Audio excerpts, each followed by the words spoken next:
बिस्मिल्लाहिर्रहमानिर्रहीम। अस्सलामुअलैकुम। आज आपके साथ शामी कबाब की बहुत ही आसान और ऑथेंटिक रेसिपी शेयर करने वाली हूँ।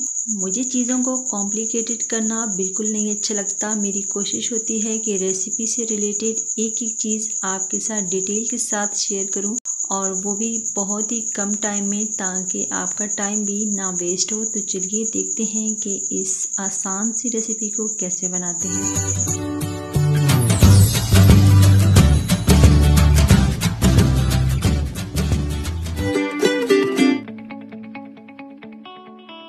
एक किलो मैंने बीफ लिया था।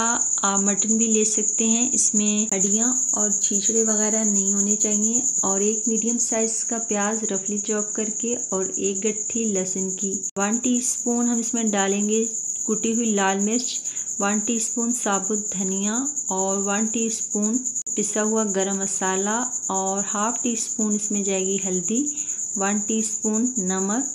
मसाले आप अपने टेस्ट के अकॉर्डिंग कम ज़्यादा कर सकते हैं। मैंने इसमें थोड़ी सी काली मिर्चें भी डाली थी, क्योंकि मुझे इसका टेस्ट अच्छा लगता है। इसमें हम पैकेट का मसाला बिल्कुल नहीं यूज़ करेंगे। और 1 पाव डाली है चने की दाल।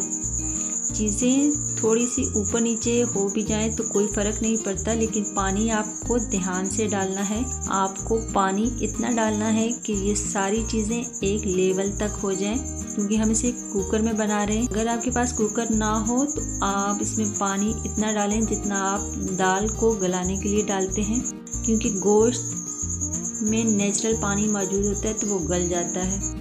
इसके ऊपर हम लिड लगा देंगे और 15 मिनट हम इसको हाई फ्लेम पे बनाएंगे, ताकि इसमें स्टीम बन जाए। और उसके बाद हम फ्लेम को लो कर देंगे और मज़ीद 30 मिनट तक इसको कुक करेंगे। बीच में आप चेक भी कर सकते हैं। यहाँ पे कुछ हमारे पास हरे मसाले हैं, इनको हम काट लेते हैं। तब तक 4 से 5 अदद मैंने हरी मिर्ची ली हैं, 3 छोटे साइज़ के प्याज, नींबू और हरा धनिया और पुदीना। इनको धो के आप बारीक बारीक काट लें। 30 मिनट के बाद हम चेक करेंगे तो ऑलमोस्ट इसका पानी खुश्क हो चुका है। और अभी मैं आपको दिखाती हूँ कि हमारा गोश्त कितना अच्छे से गल चुका है। को हम ठंडा कर लेंगे और इसे अच्छे से मैश कर लेंगे। आप इसे मसाला पीसने वाले डंडे से भी पीस सकते हैं और चॉपर में भी डाल सकते हैं, लेकिन ये इतना सॉफ्ट हो चुका है। अगर आपकी दाल और गोश्त ना गला हो, क्योंकि कुछ दालें गलने में टाइम लेती हैं, तो आप इसमें थोड़ा सा गर्म पानी डाल दें। ठंडा पानी मत डालिएगा, क्योंकि इससे ख़राब हो जाता है।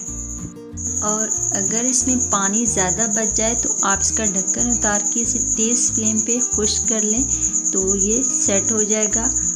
और अब जब ये कंप्लीट ठंडा हो जाएगा, तब हम इसमें हरे मसाले शामिल करेंगे।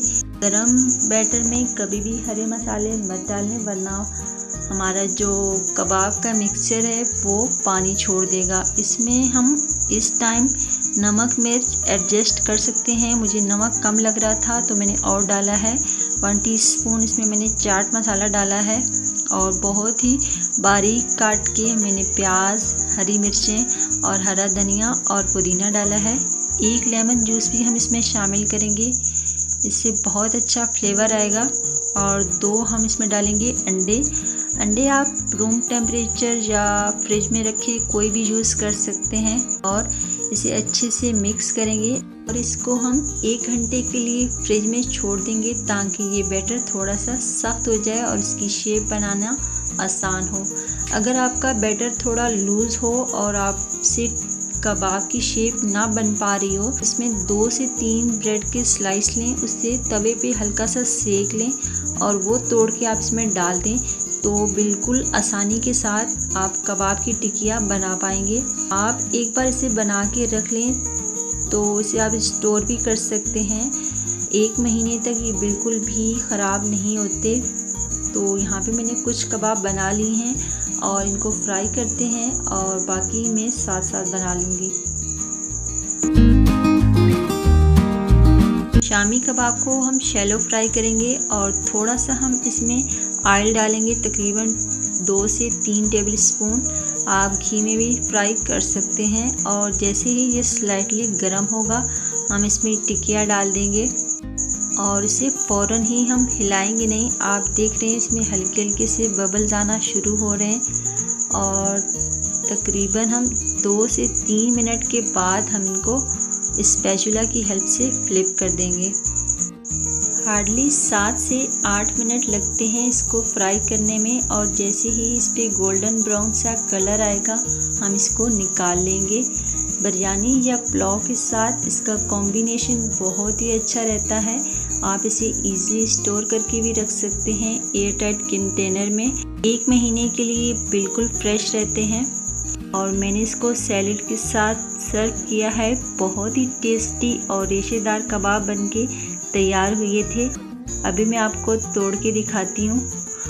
तो आई होप कि आज की रेसिपी आपके लिए हेल्पफुल रही हो। अगर ये रेसिपी आपको पसंद आए तो कमेंट्स करके ज़रूर बताइएगा।